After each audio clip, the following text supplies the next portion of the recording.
Ang bawat alaala ay parang isang nawawalang piraso ng puzzle.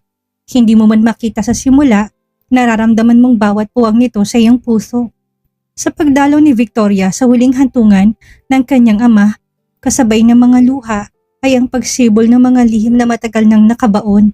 Sa tulong ni Guillermo, unti-unting nabubuksan ng mga pintuan na nakaraan na akala niya ay tuluyan na nagsara. Ngunit paano kung ang mismong mga alaala na nais niyang balikan ay hindi na lamang basta mga pangyayari kundi isang masiding pag-ibig na naghihintay lang ng muling magliyab. Sa gitna ng ganda ng Haciendang Balboa at ang init ng bawat haplos at halik ni Guillermo, unti-unti na nagtatalo ang isip at damdamin ni Victoria. Sapat na ba ang tibok ng puso para punan ang mga blankong pahina ng kanyang nakaraan? O may mga bahagi pa ng katotohanan na masakit pa ring harapin? Victoria POV. Sakay ng kabayo na nakaangkas ako kay Guillermo, nakarating kami sa lugar kung saan nakalibing ang aking ama. Pagdating sa lugar kung saan nakalibing ang aking ama, mas lalo na ako napahagulhol ng iyak. Sa mismong harapan ng puntod, para akong nauupos na kandila.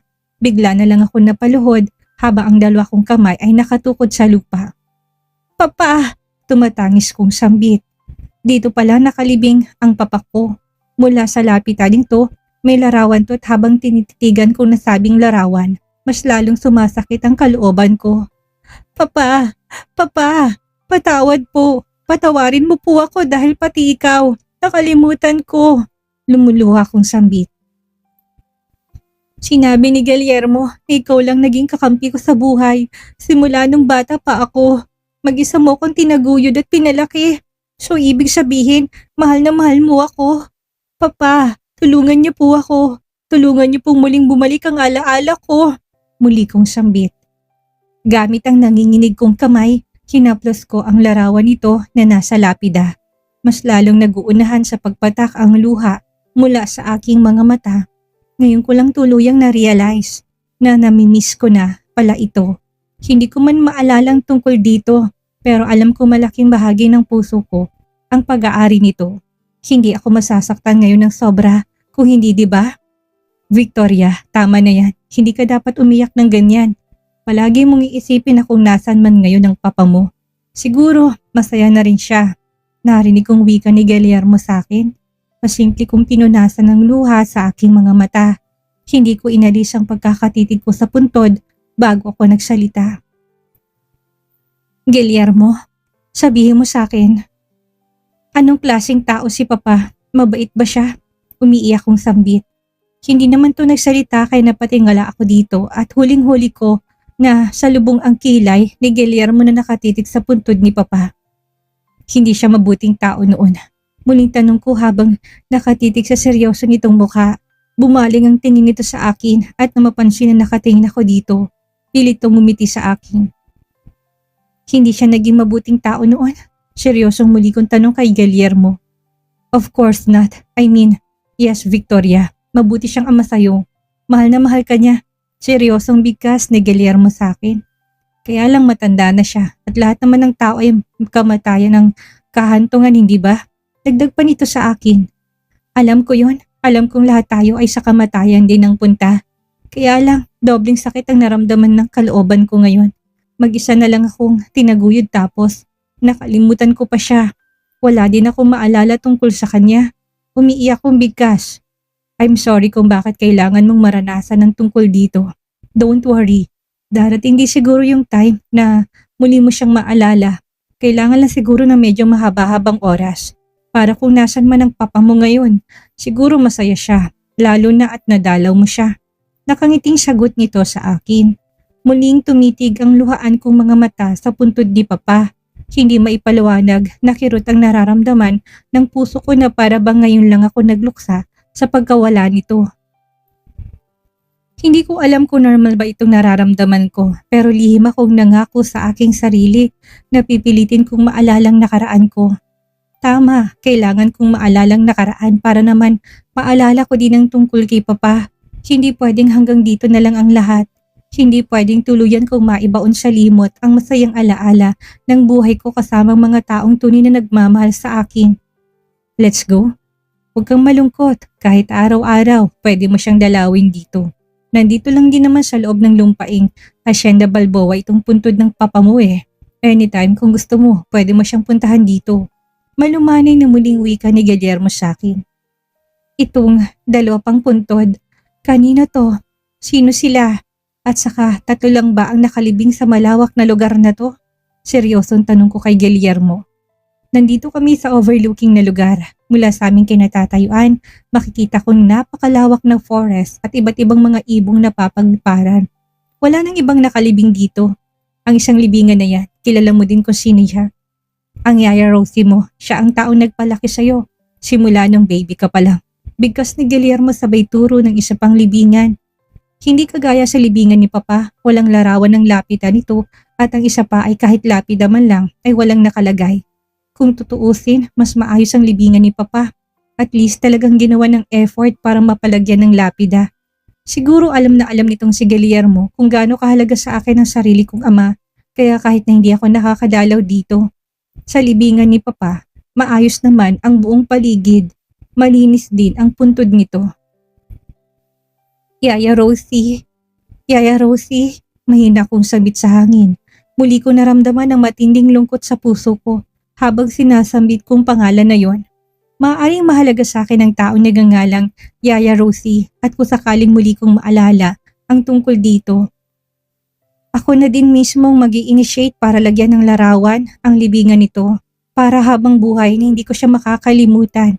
Nakapwesto ako sa likod ni Guillermo habang nakasakay kami ng kabayo. Tuluyan na naming nilisan ang lugar kung saan nakalibing si Papa pero patuloy ako sa tamig pagluha habang nililibot kong paningin ko sa aming mga nadadaanan. Although hindi bago sa paningin ko ang mga nakikita ko, pero kahit na anong isipin ko, hindi talaga mapiga ng isipan ko ang nakaraan. Sana lang talaga maalala ko ng lahat para matapos na ang lahat. Para naman hindi ako parang isang blankong papel na naglalakad sa kawalan na walang maalala. Gusto mo bang umikot na muna tayo sa buong hasyenda? Manumanay ang boses na tanong ni Guillermo sa akin. Mabagal lang naman ang takbo ng kabayo, kaya naman panatag ang kalooban ko. Lahat ng gusto kong makita ay pwede kong titigan ng matagal. Tamang-tama, mas mabuti pa nga sigurong ikutin namin ang hasyenda. Kung dito ako lumaki, maaring malaking tulong yon para muli kong maalalang nakaraan. Okay lang ba? Hindi ba tayo hintay ng mga bata? Seryosong tanong ko din dito kay Guillermo. Huwag mo silang alalahanin, ayos lang ang kambal. Kumapit ka ng mahigpit sa akin para hindi ka mahulog. Mamamasyal tayo sa kayang kabayo kong si Speed. Narinig kong wika nito at sa takot na baka mahulog ako, napayapos ako ng mahigpit dito. Sunod kasing ginawa ni Guillermo ay ang pinatakbo ng mabilis si Speed. Hindi ko naman maiwasang makaramdam ng kaba sa una pero hindi naman naglaon. Naramdaman ko na lang na nag-e-enjoy na pala ako. Ipinikit ko ang aking mga mata at hinayaan kong malakas na hangin na humahampas sa aking pisngi. Ang mahaba kong buhok ay numuwagayway dahil sa malakas na hampas ng hangin. Pamilyar sa akin ang nararamdaman kong ito na para bang nangyari na sa akin ng mga ganitong klaseng senaryo at sanay na ako. Patuloy sa mabilis sa pagtakbo ang kabayo na sinasakyan namin habang ako naman parang wala lang na nakayapos kay Guillermo mula sa likuran nito. Hindi ko alam kung coincidence lang bang lahat pero ang mga ganitong eksena ay para bang kabisado ko na. Muli kong ipinikit ang aking mga mata at sa hindi malamang dahilan may mga eksena na biglang lumitaw sa balintataw ko. Isang babae at lalaki sakay ng kabayo habang masaya. Nakikita kong tuwa sa dalawa. Pareho silang nakangiti habang ang babae nakasubsob sa likuran ng lalaki. Guillermo, sige pa, bilisan mo pang magpatakbo. Parang umaalingaw-ngaw sa pandinig kong tawang yon. Mabilis kong iminulat ang aking mga mata kasabay ng paghinto ng kabayong sinasakyan namin. Hindi ko mapigilan ang mamangha nang sumalubong sa akin ang isang napakagandang talon. Sa gilid ng nasabing talon, may nakita ko isang bahay kubo. Luma na yon at duda ako kung safe pa bang pasukin. Nasaan na tayo? Nagtatakang tanong ko kay Guillermo. Hindi mo man maalalang lugar na to. Pero gusto kong sabihin sa'yo na nung okay pang relasyon natin. Palagi tayo dito. Ang lugar na tong naging tambayan natin. Nakangiting sagot nito sa akin. Hindi naman ako makapaniwala. Nauna na akong bumaba ng kabayo na mas labis kong ipinagtaka. Ang mga ganong pagbabako ng kabayo ay para bang kabisado ko na. Siguro nga dito kami palagi nitong si Guillermo noon at ang pagsakay ng kabayo at pagbaba ay sisiw na lang sa akin. Ganun ba? Sobrang ganda ng lugar na to. Nakangiti kong wika. Naglakad ako pababa patungo sa may falls. Pagdating ko nilupog ko ang aking paa sa tubig at kaagad kong naramdaman ang kapanatagan ng aking kalooban. Pamilyar sa akin ang lugar na to. Kung ganon, lahat ng sinasabi ni Guillermo sa akin ay totoo. Walang ibang mas nakakakilala sa akin kung hindi siya lang at ang dalawang anak dito ay anak ko din. Mahina akong sambit. DNA test na lang ang kulang para masigurado kung anak ko talagang kambal, pero ang mga ginagawang effort ngayon ni Guillermo sa akin ay nagpapatunay na nagsasabi ito ng totoo. Wala naman sigurong dahilan para lokohin ako nito eh. Wala naman sigurong dahilan para utuin ako nito. Palagi tayo nagbabahay-bahayan dati sa kubo na yan. Sayang nga lang dahil hindi boto sa akin ng ama mo noon, kaya napilitan akong lumayo. Pero sa pagbabalik ko, hindi ko naman akalain na mabubuo natin ang kambal. Narinig kong muling wika ni Guillermo sa akin, ni hindi ko na namalayan pang nakalapit na pala ito sa akin. Kung ganon, sa pagitan mo't nila Dr. Vida at Dr. Leonardo, ikaw ang nagsasabi sa akin ng totoo? Seryosong tanong ko dito. Victoria, mahal kita. Mahal na mahal kita, totoong sinabi ko na ikaw lang ang ina ng kambal. Bukas, luluwas tayo ng Manila para sa DNA test at once na mapatunayan mo na ikaw ang ina ng mga anak ko, pwede bang ako naman ang humiling sa'yo? Seryosong tanong nito sa akin. Gulat naman ako na patingala dito. Hiling? Anong kahilingan? Nagtatakang tanong ko dito. 5 taon ako naghintay at 5 taon kitang hinanap, Victoria. Noon pa man pangarap na kitang pakasalan. Seryosong wika nito sa akin na labis kong ikinagulat. Kasal? Halos pabulong kong tanong dito. Hindi ko kasi talaga inasahan na bigla na lang ito magpo-propose ng kasal sa akin eh. Lalo na't hindi ko naman maalalang nakaraan namin. Hindi pa nga ako sigurado kung mahal ko ba talaga itong si Guillermo Balboa. Yes, kasal. Gusto kong ituloy ang plano natin na magpakasal. Nakangiting sagot ni Guillermo sa akin. Bago kanilayo sa akin nila, Leonardo, plano na talaga natin magpakasal after mong manganak, Victoria. Sabihin mo sa akin, hindi mo na ba ako mahal? Kahit naman nawalan ka ng alaala, siguro naman maaalala din ako ng puso mo, hindi ba? Seryosong tanong ito na labis ko ikinagulat. Wala sa sariling kaagad akong nag-iwas ng tingin dito. Tumitig ako sa malayo at pinilit kong pinakiramdaman kung mahal ko nga ba talaga itong si Guillermo. Hindi isang estrangherong nararamdaman ko para dito kay Guillermo. Feeling ko nga matagal na kami magkakilala at kung sakaling may relasyon nga kami noon, ibig sabihin nagmamahalan naman talaga kami. Kaya siguro kakaibang nararamdaman ng puso ko sa tuwing kasama ko to. Lalo na ngayon, naramdaman kong muling paghawak ni Guillermo ng kamay nito sa kamay ko at kaagad ko naramdaman ang init na nagmumula sa palad nito. Ang init na yon ang siyang dahilan kaya muli ako napatitig dito kung saan. Kitang-kita ko kung paano ko nito tinitigan ngayon. Mahal na mahal kita, Victoria. 5 taon kang nawali sa akin pero kahit nakatiting, never kang nawala sa puso't isipan ko. Seryoso nitong sambit. Kitang-kita ko sa mga mata nito ang sincerity kaya naman hindi ko mapigilan ang mapalunok ng sarili kong laway. Muli kong naramdaman ang pamilyar na kabog ng dibdib ko. Victoria, I love you. Please, please kahit na hindi mo man ako maalala ng isipan mo, maalala man lang ako ng puso mo. Kagaya kanina, hindi mo maalalang papa mo, diba? Pero sa puso mo, nakakaramdam ka ng lungkot habang nakatitig ka sa himlayan niya. Sana ganun ka rin sa akin. Sana muling maramdaman ng puso mo kung sino ba talaga ako sa buhay mo, Victoria. Seryoso nitong wika sa akin. Hindi naman ako nakaimik. Hindi ko alam, nagtatalong isipan ko kung dapat ba ako magtiwala dito kay Guillermo. Pero nang mapansin kong dahan-dahang bumabang mukha nito sa mukha ko, hindi malang ako nagtangkang umiwas hanggang sa tuluyan ng dumikit ang labi nito sa labi ko. Para lang akong tuod, walang imik, walang ginawa tinintay ko kung ano pang gagawin nitong si Guillermo sa akin. I love you, Victoria. Hayaan mo iparamdam ko sa'yo kung gaano kita kamahal at kung gaano kita na-miss. Muli nitong sambit at pagkatapos noon, tuluyan na nitong inangkin ang labi ko. Kaagad na binalot ang puso ko ng kakaibang damdamin. Hindi ko na nga namalayan pang sarili ko na kusa ko na nga palang ipinikit ang aking mga mata habang ninanamnam ang init ng halik mula kay Guillermo. At ilang saglit lang, kusa na rin gumalaw ang labi ko tinugon ng halik nito. Naguguluhan man pero parang alam ng labi ko kung ano ang gagawin ko. Kusa yung gumagalaw kasabay ng pagalaw ng labi nitong si Guillermo. Pareho kami nagkakaintindihang dalawa hanggang sa mas lalong lumalim ang halikan naming dalawa. Ni hindi ko na nga namalayan pang nakapikit na rin pala ako eh. Ang dalawa kong mga kamay ay kusang kumapit sa balikat nitong si Guillermo. Ah, sweet. Narinig kong bigkas na Guillermo.